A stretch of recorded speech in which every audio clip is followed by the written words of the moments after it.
Madam President. Senator from Louisiana. Thank you, Madam President. With me today is one of my colleagues from my office, Mr. Henson Weber, who I thank for giving so much to our state and our country. The first topic that I want to touch briefly on today, Madam President, provokes both sorrow and pride. I am sorry to report that last week my people in Louisiana were hit by yet another hurricane, Hurricane Francine.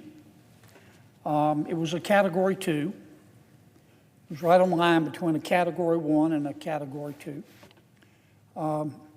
We had winds of 100 miles an hour. We had 9 to 10 inches of rain.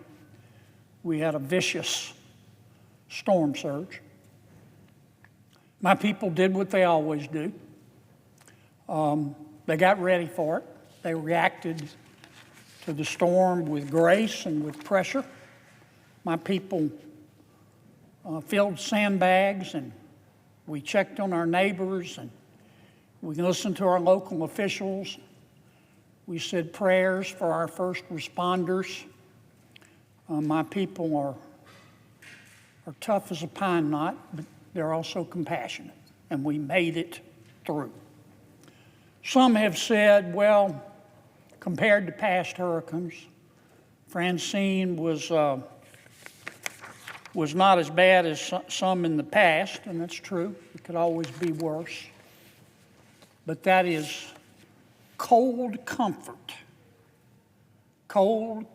for the thousands of Louisianians who sustained damage from that storm surge and those ferocious winds and that rain.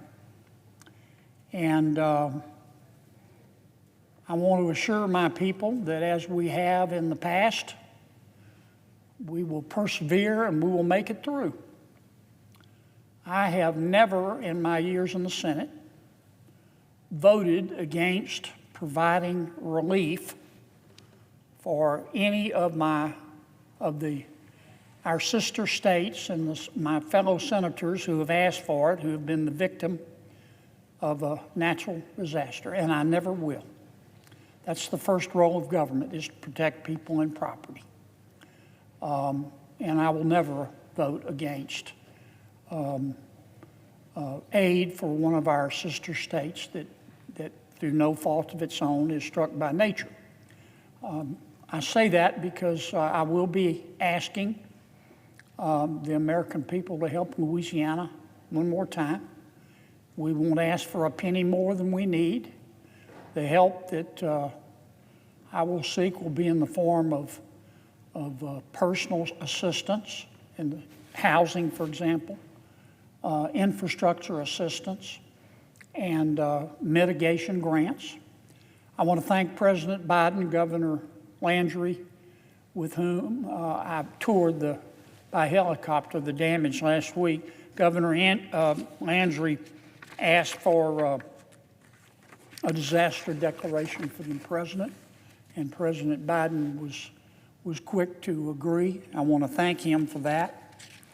I want to thank our FEMA administrator, Ms. Deanne Criswell. She came to Louisiana immediately after the storm passed through. And I want to thank our administrator for being on the ground and her personal touch.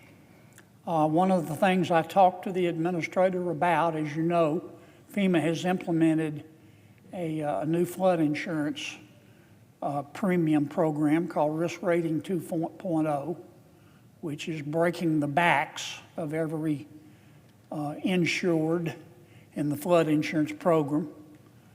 Premiums have gone through the roof. I can assure you that the damages would have been much worse with respect to Francine had it not been for the investment that the American taxpayer and the taxpayers of Louisiana have made in new flood protection systems and new levees. And that money that we have spent, including but not limited to the money by Louisiana citizens who tax themselves to build these levees, our people should be given credit on their flood insurance premiums for that investment they have made. All you have to do is take Terrebonne Parish as an example. In Louisiana, we call our parishes, our counties rather, parishes. Terrebonne Parish at the southern part of my state has spent over $1 billion of their money, and we're not a wealthy state. My people in Terrebonne taxed themselves to help build a levee system called the Morganza to the Gulf Levee System, which will mitigate the damages from this last storm. Had it not been for the levee that my people taxed themselves to build, and look, I don't want to be unfair. The Corps of Engineers and the American taxpayer helped us too, but we did our fair share. Had it not been for those levees that my people contributed to, the damages would have been billions and billions and billions of dollars just from storm surge in South Louisiana. For a Category 2 storm that moved through quickly. And that investment by taxpayers should be reflected in the flood insurance premiums, and they should go down.